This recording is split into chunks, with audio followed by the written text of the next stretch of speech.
Hello and welcome to Nordic Battle of Treasury, hosted by PwC. We are glad that you chose to join us today, where we have a very interesting agenda. And let me start introducing myself and my colleague here. I'm Kasper Borli, and I'm your moderator of today. And together with me, I have Andreas Gulle, who will be our subject matter expert on Payment Factory. So let's get started. As I just mentioned, the topic today is Payment Factory. It's not the first time, and it's not the only time that we have held this Nordic Battle of Treasury. The idea is that we hope that you can get some insights and understanding of what the different vendors can offer in this specific area that we'll go through on these events. We have tried to take some real life cases that we have heard or have experienced at some of our clients. So we hope today that you get a lot of interesting insights from this. Today, it's supposed to be an interactive session, which is, you can see there's this question bar on the lower part of your screen, where if you have any questions to us, to the event, to the specific vendors, and especially to the vendors through their presentation, please put them in that bar below. It is only yourself who can see these questions, and then of course we here at can see them, and then we'll post them or ask them for the vendors after each of their sessions. But also, if you have some general questions about the concept or new ideas in regards to other areas that you would like us to investigate in a future Nordic Battle of Treasury, you are more than welcome to put it there as well. So today with you, we have 5 vendors that is waiting eagerly to present their solutions to you. They all have 10 minutes each, and afterwards Andreas will try to put them on the spot in terms of some question and answers that you have asked to the vendors through that question bar during that session. So, without further ado, Andreas, will you introduce the subject of today? Yes, sure. So today, as Kasper mentioned, the topic is Payment Factory. But what is actually a payment factory? And it can actually vary. We experience quite a lot from talking with clients, from talking with banks, or with the vendors here today. So that's why we feel a need for aligning the topic and kind of narrowing down what we're looking at today. So a payment factory, to put it very short, is a place where you can centralize your payment activities and streamline the processes within your activities. Why we're talking about it, why it's interesting for clients, is because it's aiming to cut costs, reduce complexity, and also make it more efficient to work. So that's also linked to the complexity and to the saving costs. That's the aim. That's why we've been talking about Payment Factory. If we drill down to the components or the elements of a payment factory, we've listed a few of them on the screen, as you can see here. So first of all, what is similar for all payment factories is that you need to have a file or a batch creation. This is very necessary. In order to communicate with the banks, you'll need to have a file that can actually be sent to the bank based on your payment file from the ERP or from the payment factory itself. To have an efficient payment factory, you also need to have enrichments and format handling in your payment factory, and that's to cater for the bank's requirements. And that's also something that I guess you all know about, everyone that has been facing execution of payments, external and internal. Some of the payment factories also have a validation engine where you will validate the content of the payment file that is sent from the ERP system. For example, making sure that there's a BIC or there's a debtor account present in the payment file to ensure that it's not being processed through to the bank with missing information. So that's also a very interesting part of the payment factory.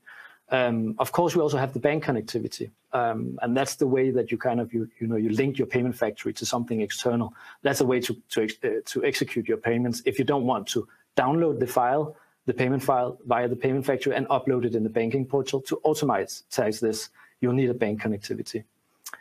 Many of the payment factories also have approval workflow in place, which is also very important if you want to ensure that no payments are executed without being approved in the beginning. So that's also something that I'm sure the vendors will describe during this session. Some of the payment factories also have a payment type optimization, which is, to put it very short, that the payment factory can identify the payment type coming from the ERP file and optimizing this. So if you're supposed to send, if you're sending an urgent payment, it will modify the payment to a non-urgent payment if you have the visibility of when it's due, which will save you a lot of cost as well. But what is really important also to mention here is that payment factory is not a standalone. It's a part of a bigger cash management infrastructure. So that's why I included the cash management forecasting and the in-house banking as well, and other modules in the TMS and ERP. We'll not cover that into details today, but it's really important when you design your infrastructure that you take that into account. So let's drill down to the flows. I'm going to make it very quick because we're eager to hear the presenters also.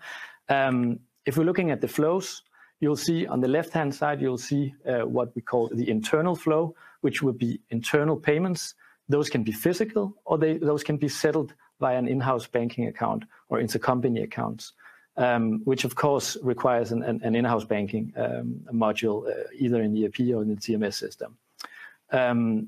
When you do the payments, you can if you have an efficient payment factory, you can do the internal netting, which will reduce the volume of payments, which is also very good, especially if you're going to send it to the bank. They will charge you every time that you make a payment and you send a batch. If we look at the right-hand side, we'll have the external activities, which is vendor payments and commercial payments. Those are mostly physical payments, and you can really save a lot of money also here by netting the amounts to the vendors. And you can also apply this payment type optimization in terms of, letting the payment factory itself decide on which payment type to use. Linking both the payment factory with the internal and external is the bank connectivity. And I've put in here Swift, FTP, and API because those are the most frequently used. Worth mentioning, just very short, is that API is something that is trending a lot and something that we see a bigger demand for when talking with clients, and it is also due to the new regulation PSD2 in EU, which require the banks to set available an API for transferring data. Both bank statements and also payments is something that they're looking at now. So to put it very short, we're going to focus on the orange part, so the payment factory, the bank connectivities, looking at the flows. And but I'm sure that I'm really looking forward to hearing all the vendors present their solutions. I'm sure that we'll have some very good dialogue for the next 1 hour and 20 minutes. So Kasper, if you can introduce our first vendor. Thanks, Andreas. One thing I mentioned before is that this session is being recorded, so that you are not only able to see the slides afterwards, but also see this nice video of Andreas and I standing and talking here, and of course the vendors, and we'll post that afterwards and send you a link to it. So the first vendor of today is Numentia, formerly known as Opus Capita, and they have been quite all over the Nordics with 2,000 clients or something like that. So they have a very strong footprint in the Nordic market. But today, Joni, can you take us from here? Yes, definitely. So welcome to this session also from my behalf. So next 10 minutes, I will be introducing the Numentia platform. I'm based in Finland. I've been around in company quite many years, and I have worked with different positions in the cash management industry. What I actually wanted to first share with you is the Numentia cash management platform. So first of all, our platform is ERP and bank agnostic. It basically means that we can hook up with any ERP, any bank, with different communications channels, as you can see in the picture. Along with our payment modules, we also have a quite wide range of other cash management functionalities, starting from the bank reconciliation, cash forecasting, in-house bank even. But today we are going to focus on the external payments. Let's start with the kind of a global payment format approach, what it is with the Numentia. Few things about the basics of the platform. So first of all, Numentia is multi-tenant cloud solution. So it actually means that all of our customers share the same code base. So whenever we add a new format to our existing library of the bank conversions, they are available for all of our customers. Additionally, when we process the payment material, we will always process the payment material in ISO XML. And there is clear benefits, which I will actually illustrate a little bit later in this presentation. Additionally, all of these kind of changes that is required to do for the bank formats, let's say the bank is changing the implementation guides, we are constantly updating our library, adding new conversions as well. And as we are a cloud solution, you could expect a really fast development, even in a monthly releases. So what about then? There comes the situation when you would like to add a new bank branch format to your payment factory. With Numentia, that is really easy. And it's really quick also, because we do all the work. So we will take the message implementation guide, learn it, parameterize our system so that it's available for you to do the penny testing. Obviously, when we are doing and implementing the message implementation guide, we will actually implement all the available payment formats, payment methods that the bank is supporting in that specific country. So you can rely that you have all the payment methods available in your payment factory. And what is actually really nice is that adding a new bank branch format, it's included in your monthly fee. So no extra fee on that. What about then the business agility, adding a new ERP? Let's imagine that you will acquire a new entity abroad. It would be really nice to get a grip on your also the new acquired entities outgoing payments. With Numentia, that is actually really easy. So we can take the existing file formats that the system is producing from the AP and get those into the Numentia, get those to the general payment approval process, therefore allowing a really fast onboarding without any additional IT involvement. So really easy. I have actually prepared a couple of screenshots to illustrate different things. And I would like to come back to them. One example, which is the Mexican kind of additional information that you need to add for the payment when you're executing a local payment. So in the Mexican payments, you actually need to identify whether it's a private or organization, the beneficiary, but also enter this called RFC number. I'm so bad in Spanish that I'm not going to pronounce what is the correct word. And for this RFC number, as you can see, it's really easy to add and include in the payments when having the Numentia platform, because we are a native ISO XML, and all the fields in the native ISO XML scheme are included in the system. So there is no limitation on country, payment types, what you can execute with the Numentia system. Let's move on. As discussed earlier in the intro, the payment approval authorization is really important thing. You could have a shared service center, or you could have standalone entities far away from the HQ. It doesn't actually matter with us if you have a shared service or independent entities. We can centralize the process, but the use can be decentralized or centralized. Defining the payment processes for certain type of payments, for certain entities, based on the risk scenario, how far they are, it's possible with the Numentia tool. You can have either STP payments or up to 6 persons approving your payments. And obviously with the various limits for the user for the authorization that you have defined in your organization. It's really, really easy and simple to set up. And that has actually been our goal where we have defined the system.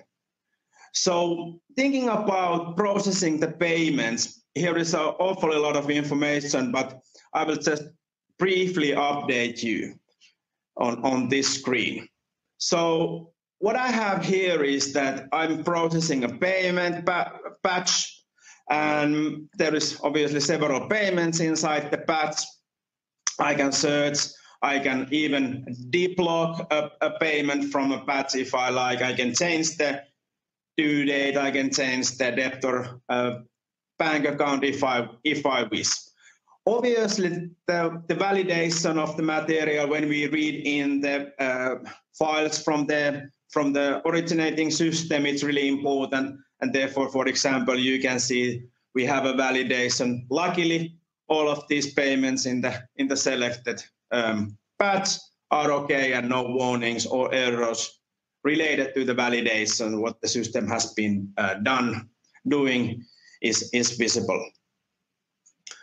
All of the payments in the same place, regardless if it's a file payment, regardless if it's a manual payment, along with all the changes done for the batch on the payment level, who has done what has been done. Obviously, the feedback information is either routed back to the sending system, or it also can be reconciled on a payment or batch level, depending on which the bank is reporting the feedback.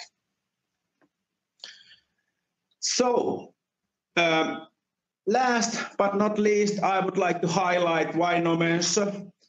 So we have actually a 35 years plus experience in cash management. And we actually believe that our platform is definitely future-proof. It's based on microservices that can scale up really nicely, even with the large volumes. It's a modern HTML5, works with all your browser, doesn't need any kind of additional plugins. But it's also secure, audited in many ways, and many organizations in different levels. Looking at the Nordics, looking at the global cash management offering, we believe that our offering is unique with all the fully combined offering, and then the business agility. Last but not least, I actually added here one of our values. We deliver what we promise. Thank you. Thank you, Joni. So that will take us from Joni. We have now, last time we gave Joni a little bit short time in terms of answering questions, but today we're going to do the same. Exactly. No, we have 5 minutes. Andreas, we've gotten some questions. We'll take them here. Yeah. Thanks, Juni, for a very good presentation. Very interesting. I have at least one question from the audience here that I would like to share with you, and then I have a question also from myself. So the first one, Juni, is it possible to hide payment details for salary payments when they're approved, and also making sure that the received bank statement contains a lump sum and not as separate transactions? Yes, definitely is. So we call it a sensitive material. So it could be salaries, it could be pensions, it could be travel and expense. So all of those, we have actually separate user right where you can define whether you can able to see the patch or even the payment level. And of course, when we are sending out and routing the payment, we can define that the patch booking is on, so that the lump sum is there in the statement. Okay, interesting. So, just a new one came in before. Can it handle financial payments, for example, settlement of FX contracts? Yes, we have several customers who using that. So it's all about what the capability is, or what is the kind of a need from the customer. But we haven't yet faced any problems on that. So we have actually direct connections to the customer treasury management system, so where we can execute all the financial payments. And I guess you can also then distinguish whether it's a financial settlement or if it's a normal vendor payments in terms of the approval workflow. You can set up a different workflow. Yeah, definitely. Andreas, when I look at the time, I think if you have one more question, I think that should be... Yeah, I have one question here, and if you're able to answer that quick, then it might be that we also have time for one more.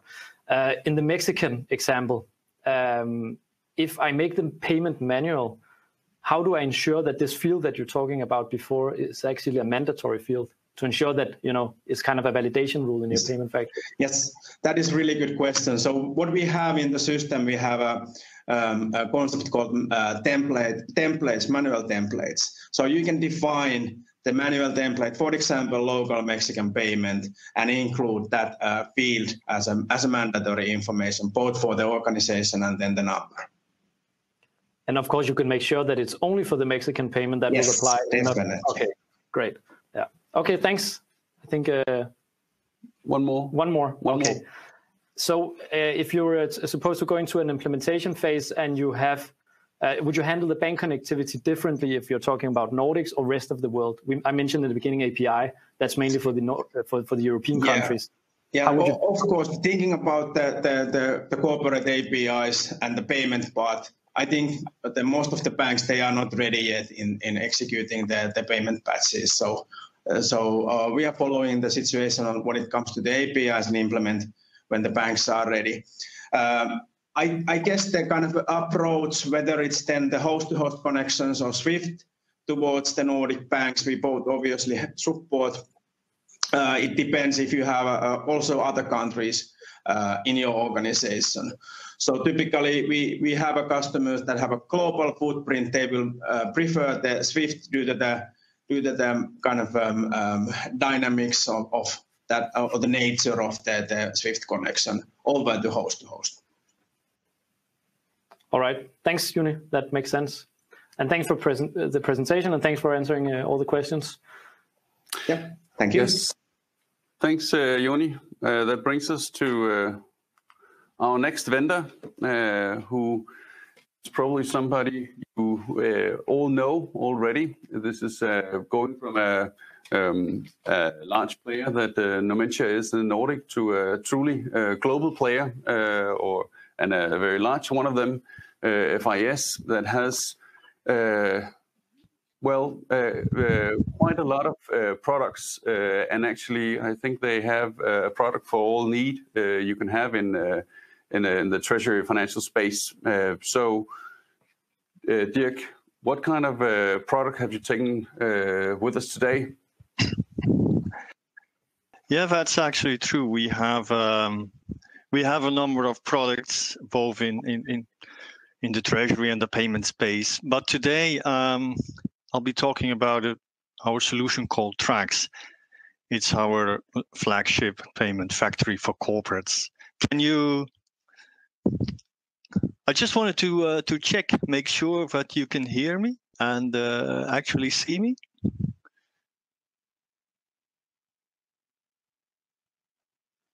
Yes. Yes. All right. Okay.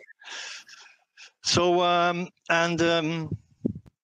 yeah, for me as well, I think the same rules applies. I have about 10 minutes to introduce Trax to the audience and especially talk a bit about how we roll it out in a global corporate banking landscape.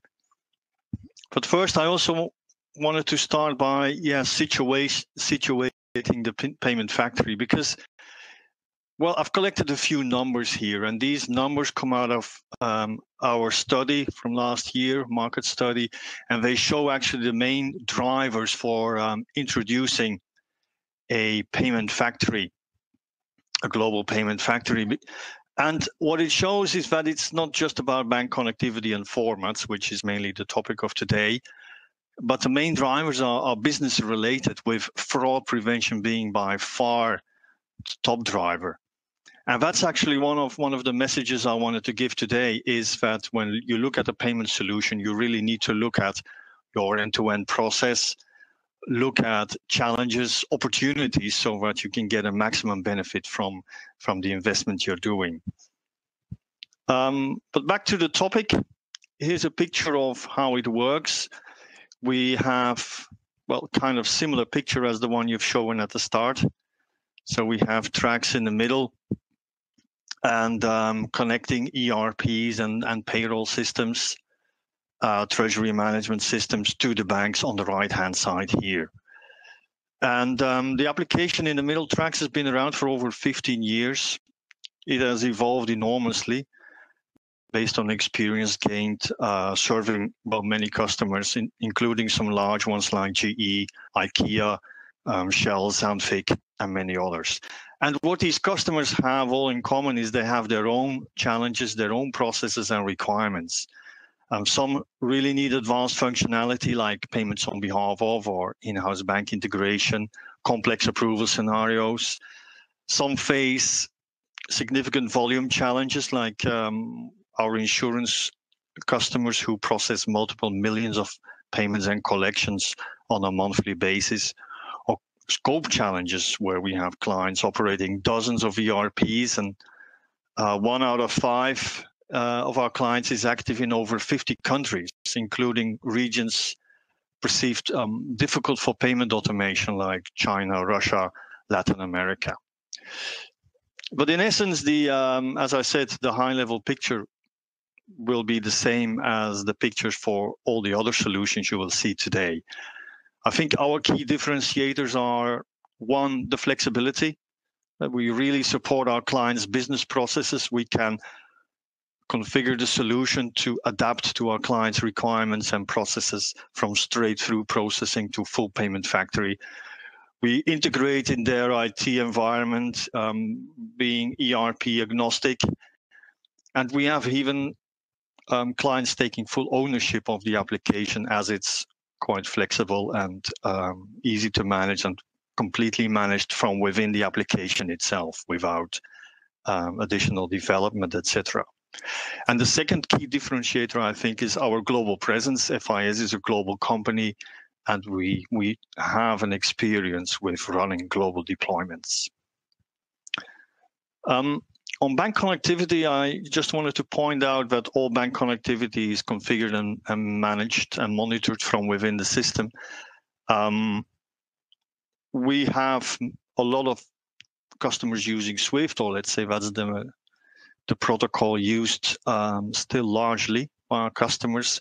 We can integrate through native SWIFT protocols with any service bureau, but as FIS has over 30 years of experience with SWIFT and has its own SWIFT service bureau, that's, let's say, our preferred way. But you also have EBIX host-to-host, and as the previous speaker already said, emerging API integration. What we also see popping up or coming now a bit more are requests to integrate with payment service providers and wallets. And an exciting development, we think, is that we're building within FIS our own global network. We call it a RealNet, a global network for account-to-account payments that will enable our clients to pay to anyone or collect from anyone everywhere. Now, at FIS, we also feel the need from the market for some segmentation. So our strategy is to launch in Q3 of this year a true SaaS bank connectivity and payment management service, which will focus really on bank connectivity and format handling. It will focus on an easy deployment, a standard payment process. So we have our SaaS Treasury management system on the market, and we'll integrate this payment offer with the SaaS TMS, but it will be built upon the same payment factory that we offer to our enterprise clients, so that we can reuse the 17 years of development we've done. Now, both offerings are part of the large FIS organization, so where we have a wealth of experience, let's say, and business know-how. We have over 120 customers using the Trax Enterprise Payment Factory, and just to illustrate, some of the customers and the application itself have won quite a bit of awards over the years.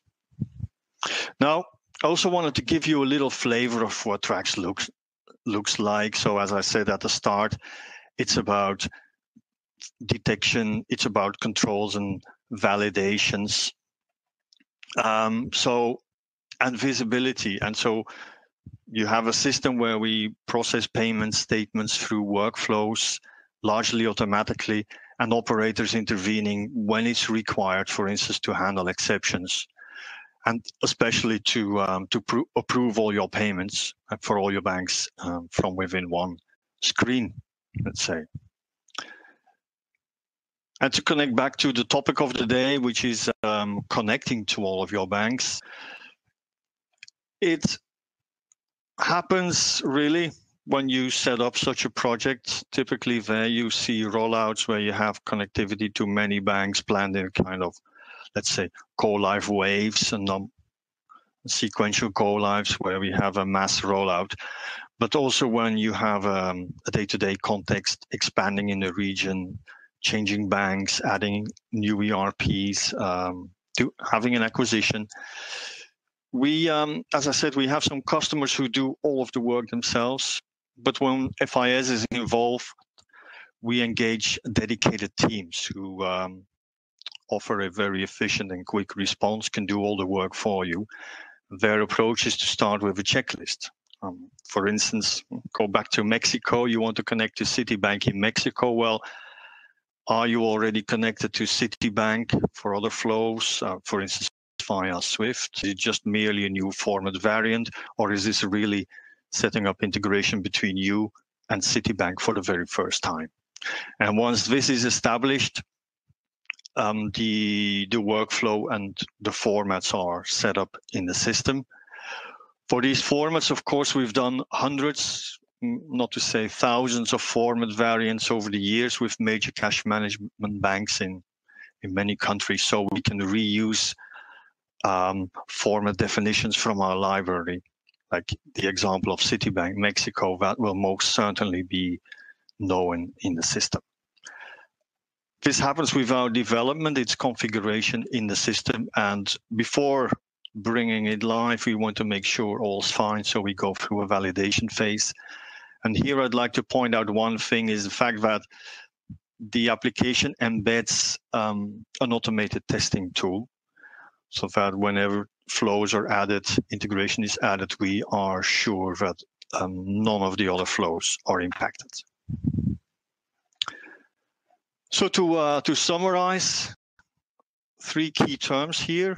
I think the slide behaves a bit funny, but best-in-class functionality, I'd like to say, from straight-through processing to a full payment factory with payments on behalf of an in-house bank integration, processing small or large volumes, an easy deployment. The Trax enterprise model is fully configurable without development. We reuse formats from our library We have dedicated specialized teams to guarantee a very efficient delivery. But some clients even take the full ownership there. And the future SaaS model will be about subscribing and connecting, again, reusing the formats we have new ones set up when required. And operated on the FIS cloud for your peace of mind. So FIS offers its own private cloud data centers, but we also have partnerships with AWS and Azure for public cloud deployments. And for clients who have, let's say, restrictions, either internally or local regulatory restrictions, we can also install the solution on site. So to conclude, Dirk, just to make sure we also have time for questions for you, Yep. I'd like to interrupt you now, if that's okay. No, that was the last thing I wanted to say. I wanted to say, to conclude, I'd like to thank you. Oh, thanks, Dirk. So, Andreas, did we get any interesting questions for Dirk? Yeah, in fact, we did, yeah. So I'll just start with the first one, Dirk, right to the topic, which you also mentioned, but maybe you can elaborate a bit on this. It seems that FIS is a very broad solution within payments, but I only have activities in a few European banks. Would Trax even make sense for me to implement? It does. It can. So it really depends. So, you know, we always like to enter in a discussion and discover what are the real requirements, because indeed you can have let's say a smaller scope with a few countries, but the workflow, the process you want to put in place could be pretty complex. The payment factory, as you illustrated yourself, you know, if you want to set up a payment factory with payment routing and payment least cost routing, payment type definitions, reassembling the files, that functionality is present. Another example, I'm actually currently working with an investment funds manager. They have very specific approval workflows that you don't find in a standard, let's say, payment solution. So we can work with that company to support them the way they would need such an application. So yeah, it definitely makes sense. Trax is maybe a bit larger than some other applications, but you know, let's discover the requirements and see where we can bring value. All right. There's another question here regarding your kind of your implementation plan here. It's a long question. It's divided into more questions. So let's see, Dirk, how you take this. Did I understand correctly that you handle the dialogue with the banks, that you prepare project plans for test and go live? Do you take part of the test management? We often find it very difficult to test thoroughly. So how much do you involve in this test management? Because that's also what we experience when we speak with clients, that is a challenge. It's actually a very, very good point. And don't take it, I hope the audience doesn't take it wrong, but we face the same thing. Also because often we work with treasury management organizations who have the lead of this kind of project. But this is like a different kind of project than the ones they usually run. It's corporate wide. It has impacts on the entire organization and touches upon many systems. And this is something we're not really used to often. That's what we see. And then doing a thorough end-to-end testing is indeed sometimes an issue or underestimated. So for us, it's really key. That's also why we developed this automated test tool. Whenever we bring a flow live on the system, we put it in the automated test tool so that we can do continuous regression testing. We define projects with our clients, and we can really bring on board extra people to support our clients for the testing if they need hands or need support to organize this. So that's one. And the second thing on the banks, indeed, we can take that on. Clients can talk to their banks. We can take that work on as well. So we can provide consultants who are specialized, let's say, in talking to the banks, doing the bank onboarding for our clients. Okay, thanks, Dirk. I guess it sounds like you can really recognize this issue yourself, and you absolutely, find a way absolutely. to solve it, engaging with the clients. Yeah, I think that actually covers the question round, because we don't have enough or more time. But it was a really interesting presentation also, Dirk. So thank you for that. Well, you're very welcome. Thank you. That takes us to our next vendor who will be presenting is Alexander, that we have been pleased enough to see earlier. I think it's, what is it, Andreas, 1.5 years ago? Yeah. In a cash management event we have. So embrace yourself. He's a good entertainer. We have come from a solution from FIS that has SAP certification to a solution that is within SAP or FS2, or did I misunderstand something, Andreas? Sorry, Alexander? No, you don't miss anything. As Sarala offers, or is known for offering a solution embedded in SAP, but we also have a solution running in the cloud. Thank you, first of all, for having me here. Thanks for the introduction. My name is Alexander Hensel. I'm a manager of the solution architect team, responsible for payment management and treasury.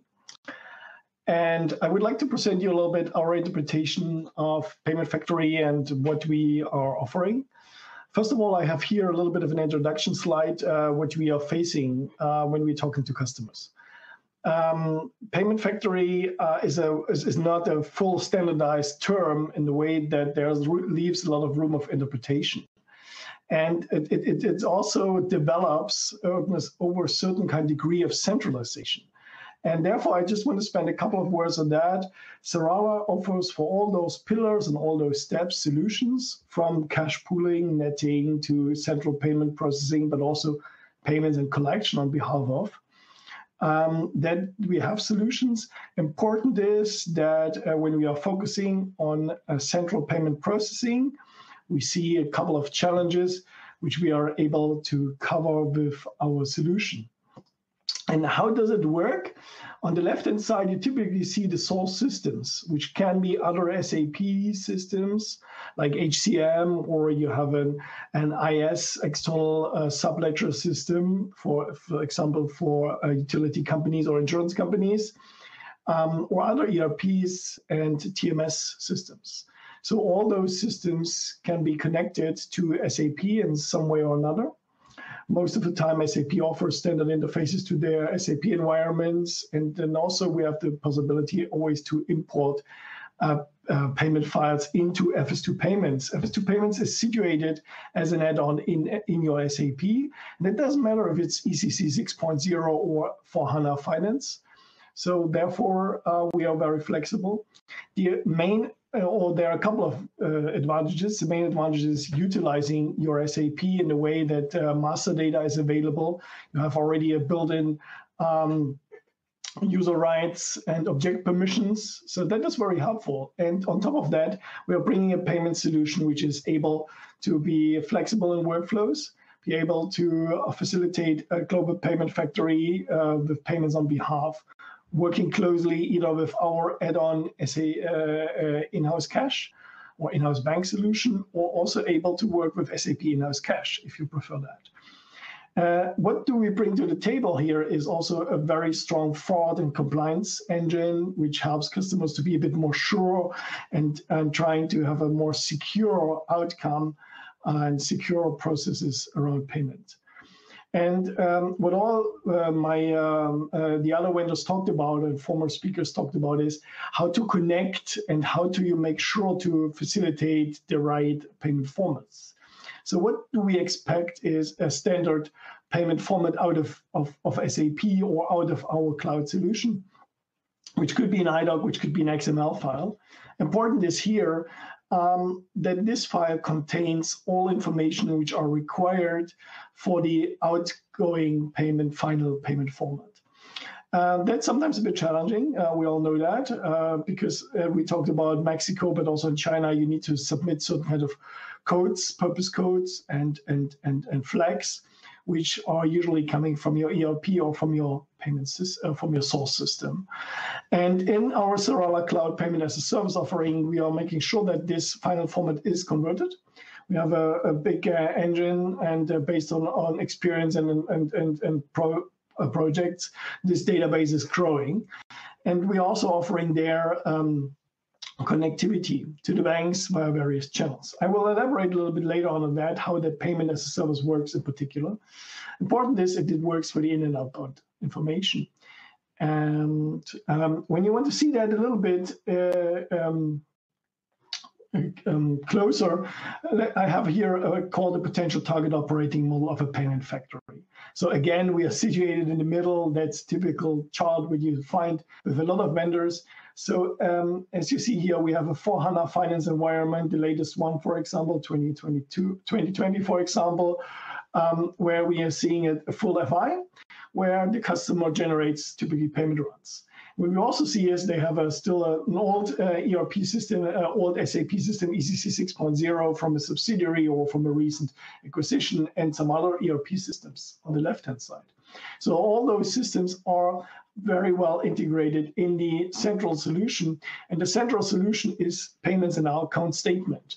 There, I'm handling all my in and outbound information, and the cash management in in-house bank makes those cash flows and bank statements, cash flow forecasting information visible. And this is how it interacts. All those FS2 components are very well connected, and in combination with the payment as a service. As we saw that trend a couple of years ago arising, that companies are really struggling with generating the right output format, the requested output format. So we did that. Basically, we are doing that on behalf. And Swift, EBIX, host-to-host API connections are available out of our payment as a service environment. And one important part is, as we are a Swift partner, we are helping also our customers to onboard to Swift. So in a nutshell, they also get a Swift address. And what you see here a bit more is it doesn't matter if FS2 Payments is the tool of choice for payment management. It could be also our Elevate payment solution, which is then able to approve payments, to capture manual payments. And what I want to tell you here a little bit on this slide is the key features of our payment as a service environments, which is, first of all, the customer connectivity to all the source systems, the format conversion service for any type of payments. And I think what is also important to know is PSP payment service providers coming more into focus. And they also need to take into considerations. And also for incoming bank statements, we are able to convert them into specific desired formats. And last but not least, bank connectivity, very flexible. And this is a very scalable solution. We have customers now globally using that. And we are constantly onboarding new banks and bringing new formats in our library. And last but not least, we are also then able to perform fraud checks, duplicate prevention in that payment as a service environment to help our customers, again, to have really a strong grip on their security of the outgoing payments. That was it from my side. Thank you very much. I think I took the time. And thank you. My name is Alexander Hensel. And I'm waiting for your questions. Thank you, Alexander. Jesus, I don't know why that name is so difficult, Andreas. Sorry for that. Please, Alexander, can you take over? Thank you very much, Alexander. So you mentioned here in the end about your fraud and your duplicate check. There's a question here regarding that. So maybe if you can elaborate a bit on your fraud handling, and also letting us know if you have a sanction list handling, for example, comparing beneficiary countries with a sanction list. Is that something you do in Serala? Yes, we do. Thank you very much for this question. So on the fraud screening, we are able to search. We have search patterns for certain kinds of, let's say, fraud payments, internal fraud payments. So where we can check on, we're also able to look at the last changes in master data in the SAP environment. So that's a strong argument for an SAP integrated solution. So you can check when master data was changed the last time. Let's say the IBAN account of a vendor payment has been changed yesterday, and now you have to process a large payment. Is that still clear? So you can raise that up to a more, let's say, special screening process. And for compliance screening, sanction screening, we have interfaces, standard interfaces to the well-known vendors like DNB or Bisnode, where we are able to extract the relevant information out of a payment file, send it to those vendors and getting the feedback back and integrate that into our approval process. So as soon as you have a hit, you can decide what you want to do. But important is just to know that only the necessary information is extracted, sent to these vendors, and getting back very quickly. Interesting. Thanks for answering that.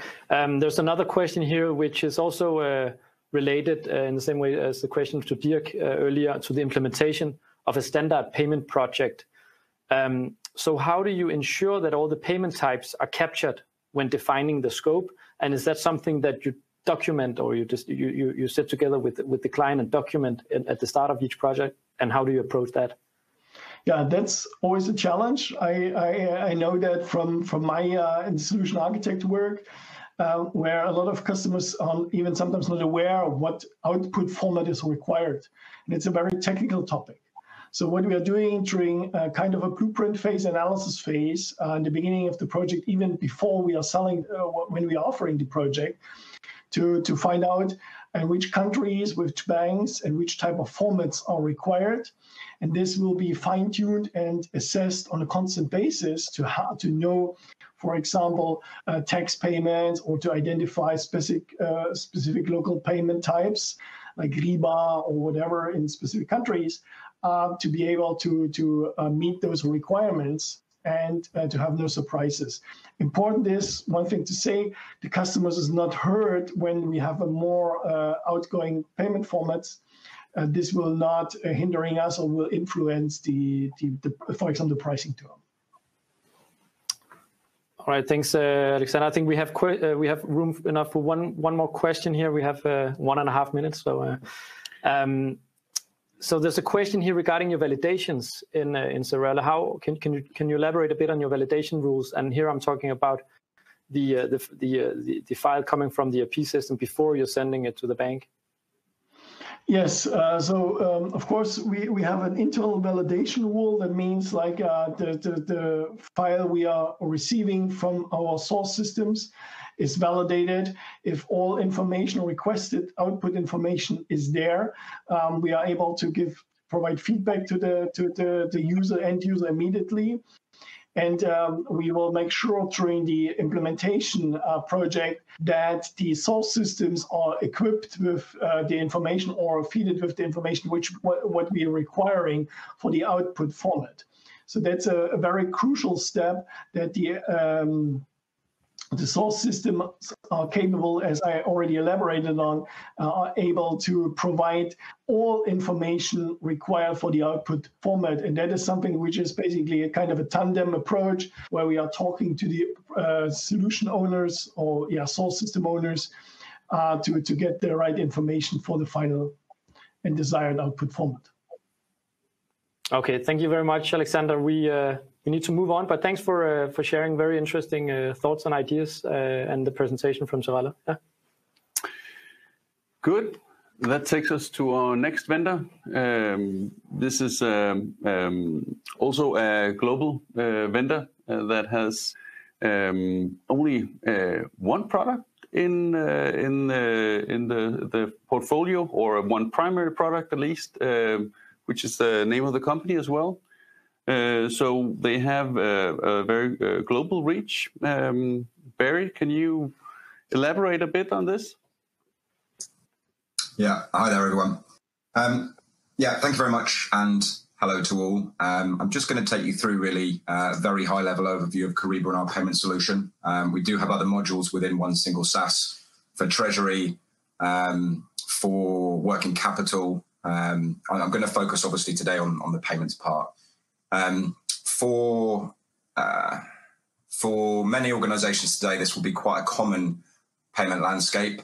You'll have multiple disparate legacy platforms such as ERP, Treasury, payroll, multiple Treasury locations, lots of manual processes, and all of this really on the left here is connected to multiple banks all around the world. As you can see from the graphic, it can be quite a complex situation that you're faced with. Any changes or new implementations could be costly and extremely time-consuming when looking at IT projects. And these projects could take several months, just even to implement or integrate a new payment format. So our payments hub, our payments factory, what do? We've taken the complexity that you've seen before and we simplify it through an end-to-end payment solution. Our solution is designed to help organizations automate and streamline their global payment processes and also reduce costs within the business. Utilizing our payment hub, we help you centralize your payment workflows, bank connectivity, excuse me, policy and processes, all into a single cloud-based solution. Like with many others, we're ERP and bank agnostic, and our solution can really help you take away the challenges that you might be facing around connectivity and also the maintenance in that connectivity. As you can see from the central hub, I'm going to focus this talk really around connectivity formats and fraud. Payment controls form an overarch throughout the whole of our solution through approval rates, which others have spoke about as well. I don't need to go into too much detail. So if we look at connectivity as a service, so our solution delivers a comprehensive and regularly updated library of formats and connectivity standards to both ERPs and banks. From an ERP perspective, we can connect to any ERP. We're certified in all major ERPs, and we have plug-and-play APIs which help you to accelerate projects really and get you to market faster. When we look at the banking connectivity, there's obviously many ways now to connect to banks, both directly and indirectly. We're able to support your business with any bank connection that's right for your requirements, whether that's the host-to-host FP, Swift, API connections, and then we have obviously regional networks and protocols as well, which we can connect to. The specific use case that was raised was around 3 ERPs and banks, or 15 ERPs and banks, and what connection methods we'd used. If we look at this specific case, we have a proven methodology for implementation. We have about just under 800 of our 2,500 broader Treasury clients that have implemented our payments technology.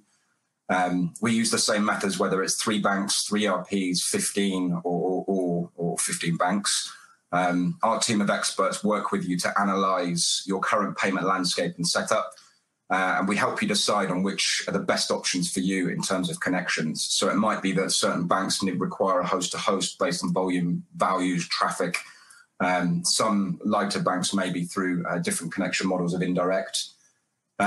We help you throughout the project really to prioritize the banks. You may have in your payments project a number of primary banks. Then you'll have your secondary and tertiary banks as you get broader and broader. And we can help you to obviously connect to each one's accordingly. Throughout the project as well, through connections, we can look at rationalization. Many projects or if you're embarking on projects where you have quite a significant number of banks, it may be throughout the project that you realize that you don't need to connect to all of them, or you can make certain ones redundant when you pull everything into a payment hub. So just moving on really to another essential part of any payments project, it's making sure that you have the ability to send payments to banks in the right format. It's much more complex than it sounds, particularly if you're embarking on a custom project to build new format scenarios. Again, Kyriba's taken away that complexity. We have ready-made and tested library of formats, around 45,000 plus format scenarios to help you, again, get to market faster without the need for IT resource or build time. And we take care of that entire process so you don't have to. Our payments formats are productized and maintained contractually under SLA. And as I mentioned as well, because we are a single cloud-based solution, any changes to formats are rolled out for all of our clients. And the benefit really to you I'll move on to in the next slide of what that means. It's if we take here the specific use cases that we were asked for around what happens if we didn't have a format in a certain country with Citibank for Mexico and China.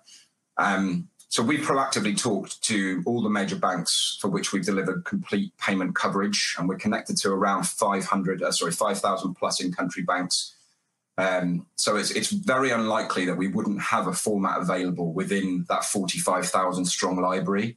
But if we didn't, we'll take the example. Our teams of experts in-house, we've got a big team that work on bank connectivity and formats. They will reach out to the banks in question. We will obtain the information relevant for the specific format within that country. Our team then will take the information through. We will develop the specific formats. We will test it. We will deploy it, and we will go live with those. And all of that, as I mentioned, the benefit before is that it's at no cost to you. For one platform, what we do for you today, it happens and helps all of our customers. So we don't charge for that. As I mentioned here, fraud, I'm just going to cover something very quickly before moving on to fraud. And it's really around what our solution delivers for customers. Two key things for me really are bank independence and global visibility. So with bank independence, you can enter new markets faster. Smart assignment and routing for us is quite a key thing through bank independence. Smart assigning, once you have a complete holistic view of all your banks, it allows you to set specific payment rules in place to dictate which payments go where. You may have in the past, because of things being so disparate, been sending funds, for example, international SWIFT, without realizing you had another banking country somewhere. So our engine, we can set specific rules with you on really optimizing the payment route, and that can significantly drive down costs within a business. The visibility gives you the ability to optimize cash balances globally. And also, as I mentioned at the start, really, once you've done all this, you can find opportunities to consolidate accounts and save costs. You may have been using lots of banks before, but do you need to do that? Is there rationale going forward when we simplify? The last part, fraud, for me, and my opinion is you shouldn't be taking any payments modules or conducting any payments without a fraud module in place. It's no secret that fraud is more pressing concern than ever before, especially during the last 12 months. I think businesses shouldn't be naive to the fact to think that when we go back to an office full time, that the fraudsters are just going to stop. They're not. They're going to find more sophisticated ways to attack businesses. And despite the gravity of threat, many organizations have done very little, and even some haven't even implemented any safeguards to combat fraud. Our solution can really help you, whether it's sort of the traditional sanction screening, but we can adopt standardized approaches across all people, all geographies, and all payment systems. If it is sanction screening, we go a little bit step further for real-time fraud detection. Confirmation of pay as well as something we're developing, so it helps combat fraud. Am I paying the right person? Yes. And you can learn more about that from us if you like. And lastly, we go a little bit further into machine learning. So it's having a safeguard, a warrior, if you like, who is constantly monitoring all of your transactions to ensure that you're keeping up the fight against fraud. To give you some background in numbers, like I mentioned earlier, we're connected to a significant portion of in-country banks around the world, with many, many formats in 45,000 plus variations. We processed around 150 million payments per year, and we are the largest corporate SWIFT traffic. Thank you. Thank you, Barry. Let's see, Andreas, did we get some good questions here? We did, in fact, yeah. So, Barry, it's very impressive with your 45 plus formats that you have available. There's a question related to that. Is it possible to reuse other clients' payment profiles or setup for similar payment types to hit the ground running during a UAT? And how does that work? Yeah, really good question. Sorry that I didn't cut you off. Yes, as I mentioned, we are a single SaaS solution. It's multi-tenant. Whatever formats we use for one customer is not specific to them. If we had to go out to a bank, for example, and build a new format, it's available then for all of our clients. So What's for you is for the next person, and we maintain them ourselves. So I think that answers your question. If, for example, there was an account or a bank, that we didn't have a specific format for, like you said there, we could look within the country at other banks where we have very, very similar formats and just tweak very slightly within our manual process to just get you to market faster while we're building that connection. So I hope that's answered the question. Yeah, it does. It definitely does. So I have a question here also about, again, it's also related to your payment formats and your library.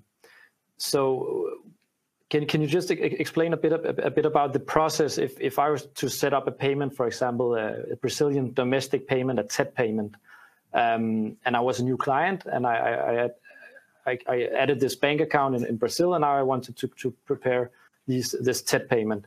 Would I then be able to look into the library and make a drill down, or is it something that I need to review with an implementation team before? If the formats of the bank in question are already there, then you can simply choose the format to initiate the transactions. It's when you would come across, for example, the unlikely event that we didn't have a format in place for any new bank, if it was specific. But again, we could just move slightly into the system around the like-for-like banks within that country and utilize that while we're building out the format in question. But typically, they're already there ready for you. You go in, choose the bank, choose the format, and make the payout. Okay, thank you. The last question that I have for you, Barry, is regarding the connectivity, and it's not the connectivity towards the banks, but it's actually the connectivity to the ERP system. Can you explain a bit about how you handle the connectivity with the ERP system? For example, Microsoft Business Central, is that something you have already an API with, or is it something you would suggest an FTP connection with? I know this is a very specific question, but it's from the audience, so I need to ask it very specifically to you. Yeah, it's a good question. So we are, for many of the major ERPs, we have plug and play APIs available. Specifically for that, I would have to take it away and send a response back to you to make sure that we're fully connected to that ERP. The API is to Microsoft 365. I understand. That's completely fair. But I think that covers the questions for now, Barry. Thank you very much for introducing a Kyriba payment module. It's very interesting. Thank you, and thanks to the audience. Good. That takes us to the last and final vendor for today. And we are so lucky today to have one of the co-founders of TIS with us today. Jörg, had I misunderstood something, or did you start up from SAP as a basic idea and then moved quite far from that now? Yeah, that's true. Can you hear me? I hope that's the case. Yeah, that's true. I worked as head of Treasury for SAP, founded this company 10 years ago. And the problem which we solve today, this was my problem.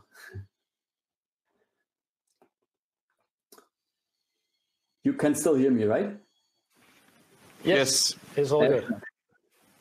Then let's start. Good morning, good afternoon. I'm Jörg. As I said already, I'm the co-founder. Since 10 years with the company, we started this business 2010. I spent 8 years for SAP as Senior Vice President, Head of Global Treasury. And in that role, I was responsible together with the team for all these treasury activities. Treasury is complex, right? And we decided to leverage multi-tenant cloud architecture. I have only 10 minutes today, so I need to be fast. That's the reason why I don't want to focus here on the challenges. You all know this, high risk, high cost, lack of transparency. Let's go to the solutions here. So we at TIS create a new world of payment experience. Why? because we allow you to outsource complexity to TRS. Left-hand side, this is the picture from a customer perspective. This is, we call it the old world of payments.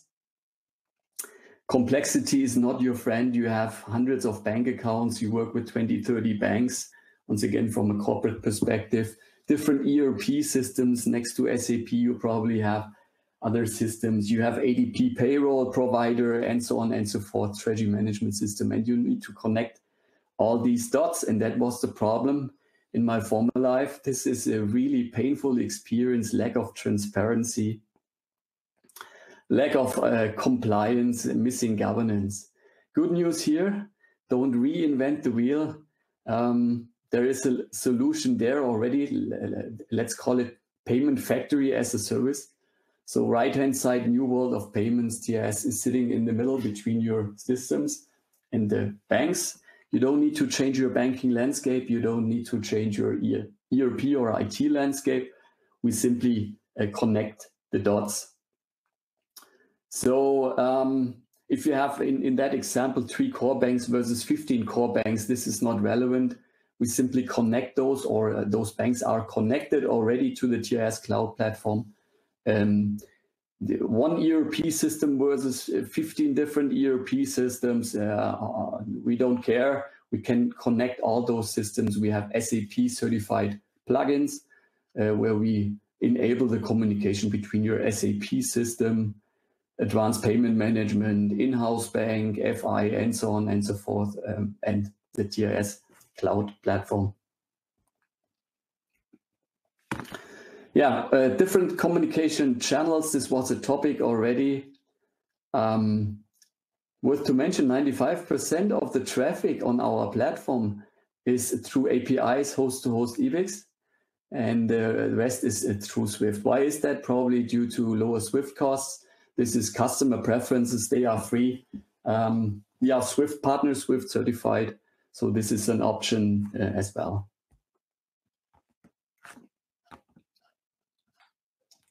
By the way, I saw this question here in the chat. We support Microsoft Business Central, yes. And the other question here in the chat, why should I choose a payment factory solution compared to a cheap labor force in a shared service? That's exactly a point. I will come back to that topic later. It needs to be simple. It needs to fit to the end user. It needs to be a perfect end user experience. And if you're in a shared service accounts payable team, you don't need to run through a treasury system, right? Or you need to, you don't want to be trained on a treasury system. Or from a local customer or local user experience, it needs to be easy. If you need coffee for your milk, why should you manage a cow on a local shared service level, right? Okay, good. This could be a journey towards the perfect world of payments with TRS. A good idea always to start with master data management. How many bank accounts do I really have? If you cannot answer this question,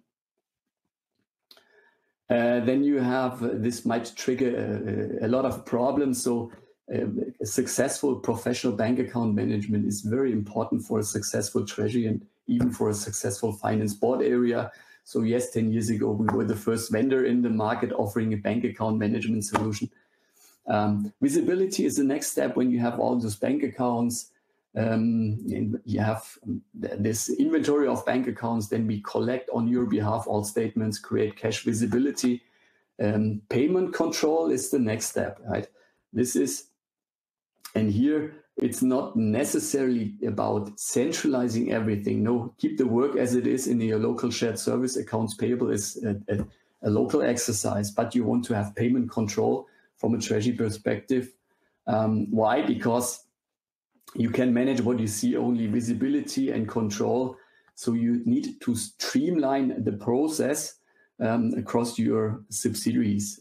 Throw away your local e-banking tools. These are black boxes without audit trails. Next step is insight. When you orchestrate the process and you streamline the process, suddenly you're sitting on a gold mine of data, right? Data is the new gold, and this is something you can leverage in the best interest of your, from treasurer perspective, in the best interest of your internal customers. Create additional value for your internal customers. What could that be? For example, fraud, sanction screening. Yes, this is something which we offer as a service net, not as a toolbox. Yeah. You subscribe to a service, to a TRS sanction screening service, and we fix your problem without involvement of any third-party resources. This is, we control end-to-end the process. This is valid, by the way, also for the payment process. No third-party SWIFT service bureau involved. We have full control and full IP. Fraud prevention is a hot topic. We heard that today. We have a very unique and new solution in the market where we help customers to leverage community data, so customers can share relevant information across tenants in our multi-tenant cloud architecture, and significantly reduce payment fraud. Once again, we don't sell on-premise. We are born in the cloud. We don't sell toolboxes. We sell solutions. We don't trigger IT projects. We don't trigger or we don't sell projects. Our aim is we do have a software DNA to make you successful as fast as possible. Good, and last but not least, TRS is the entry ticket into a best of breed world. What is that? Best of breed. This is the new normal. This is the game changer from our perspective. Nobody can be good everywhere. Treasury management systems are complex because Treasury is complex. So that's based on my experience as a treasurer. Treasury is like decathlon. We do sprints only. We focus on payments. That's where we have economies of scale and scope. There is no risk that we get lost in complexity. I made that point already. And there even was this question, why should a local accounts payable colleague, why should he use a complex treasury management system? He wants to execute payments, same with HR colleagues executing HR payments. They don't want to buy a cow if they need coffee for them, if they need milk for their coffee only. So best of breed plus API, that's the new normal. Why? Because it's the best user experience and this fixes your problem very fast. So at the end, it's about value for customers, customer experience. It's about technology, and this makes us unique. Here's another good example about technology and payment formats. We heard that already several times. This use case, Citibank, client has Citibank in Mexico and Switzerland. You need specific formats. Okay, those formats are part of our library already. And by the way, we don't reuse formats. All formats are in the library and all customers are using always the same library, which we update in sprints every 4 weeks. So good news here, format is there for Citibank in Mexico and Switzerland, including those specific requirements. We take the ERP side serious, so we have end-to-end integration into SAP and other systems, and we even orchestrate those inbound formats from the ERP to the TRS cloud side. If the format is not available in the library, we create it for you. We don't put you in the middle between the bank and the vendor. This is our service to fix your problem, to analyze the specification of the bank format specification, develop it, test it together with you, and then deploy it. Last but not least, 30 minutes left. We do have happy customers. I just recently completed a pulse check call with 70 of our customers for 2 good reasons. One was to find out, are they really happy? Yes, they are. Average net promoter score is 8.7. A very good result compared to benchmarks. This was the first thing. It's always good to have happy customers because we need them as evangelists on stage. And this is, once again, this is our approach to see you on stage as a successful customer as soon as possible. That's the reason why we don't sell projects. We sell customer success. Second question or second topic is? Yeah, I think I have to interrupt you if we also have to have time to a couple of questions.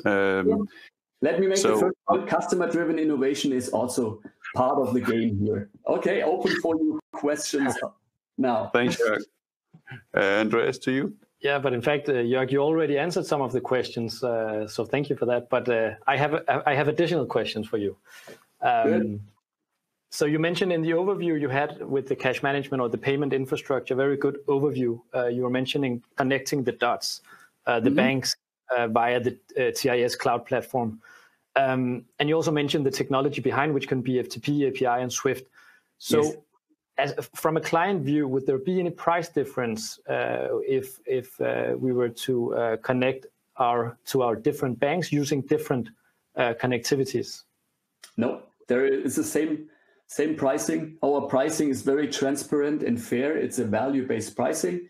The higher the complexity, obviously also the more modules you are using on our side, the higher the service fee, and the more ERP systems we connect, the higher the complexity which we reduce, the higher the service fee. But this is independent from the communication channels and independent from the number of formats which we are using in the format library. Okay, so just to clarify on that question, then, if we're looking at an implementation, do you see a difference in terms of the timeline? Let's say you have one client that is going to connect only with Swift, and you have one client that is going to connect with 3 different connectivities. So pricing is the same, but in terms of the timeline, how do you see that? I mean, be careful connecting through Swift. It solves probably the communication or connectivity problem, but not the format problem at all.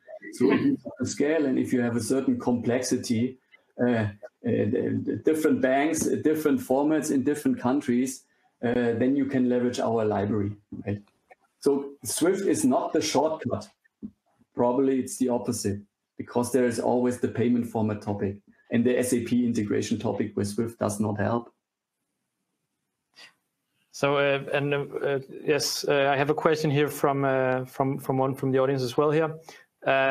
So he starts by telling you that it's not mean to be rude in any means, but why is your library so small compared to, for example, Kyriba's? How do you see that? The comparison between, also just to put, the comparison with the other vendors. You just told us that you have 10,000 formats. Probably I could also claim that we have the biggest library in the industry. The question is how you count that. It's about format, payment type, it's about country, and it's about bank. And then it's about the inbound formats in combination. So how do you count it? Is it a payment type, or is it a payment format per bank? So let's discuss this in detail. There is a certain customer requirement, a certain bank list, which we can analyze, and then see then simply compare those vendors and see how good the coverage is on both sides. Challenge your vendor. And Jörg, I completely agree with you. It is difficult to compare it because, as you mentioned yourself, you have a format that might change also in terms of, there's a lot of parameters here. So that's also an information to the audience that it's unfortunately not as simple as just a number. That's why it's really bringing in a lot of value to sit down and evaluate the payment activities in order to distinguish between the formats as well. Correct. And the problem with the formats is they are not static. So more than 50% of our colleagues responsible for formats doing maintenance. So banks change their wish lists, and format types frequently change, and they need to be maintained. So it's not only about the size of the library, it's also about the quality. Challenge your vendors. Yeah. Thank you, Jörg. Thank you very much for the insights here. We need to close the questions. Unfortunately, we have a lot. We can continue, but we need to close it up, and then we can have a dialogue. Everyone, outside of this webinar. Good. We only have, Andreas, 2 slides left to round up this session. So First of all, we have a little bit food for thoughts in terms of some consideration that you should hopefully take with you today. And the first part is about if you don't have a payment factory already.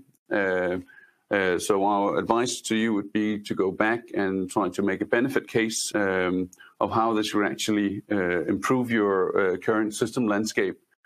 And try to understand how you can initiate an RFP between, for example, some of the vendors that we have brought with us today. However, if you already have a payment factory solution, you can actually, I hope you can use the session today to compare what you already have. For example, in terms of how the system handles fraud, how it's related to how much cost it actually is with your current setup, and how well adjusted it is to upcoming regulations. Finally, before our last slide, I would like to emphasize that we will, as I mentioned at the beginning, take this video that we have recorded today, and you can all get a link to that so you can watch it afterwards if you didn't get all the points for today. And the questions that have been asked here, as Andreas mentioned here at the end, that has not been answered during the session, we'll come back to you individually. But in general, please feel free to contact us if you have any questions. The last thing we have with us today is to give you a brief introduction to the next Nordic Battle of Treasury, which we expect to be to host on the 15th of June this year. So good time before the summer holidays. Hopefully we're a little bit more allowed to move along, but we expect the format will be the same. And the topic, which of course is the most interesting thing, is trying to answer these questions of how your current system landscape helps you make FX hedge decisions. I mean, for example, with these challenges, does your current TMS solution provide relevance in terms of FX risk management context, or is it merely a precision keeping accounting system? Does it actually help you make the right hedge decision? And does it provide you with the right mark-to-market reports or similar solutions in the risk management space? And finally, if you take a specific element as the forward term structure on the forwards, is that actually possible for you to evaluate any arbitrage alternatives? I think, Andreas, I hope that we'll send you, give you a link to this where you're able to sign up for the next event.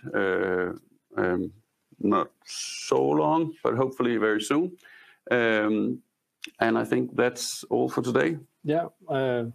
Final remark is just thank you very much to all the vendors, especially because we know that it's very challenging. You only have 10 minutes to put on your elevator pitch, but I think it was really interesting to listen in on your solutions and have a good dialogue about some of the topics afterwards. So I look forward to keeping the dialogue coming, and also to thanks to the audience for asking all of the good questions.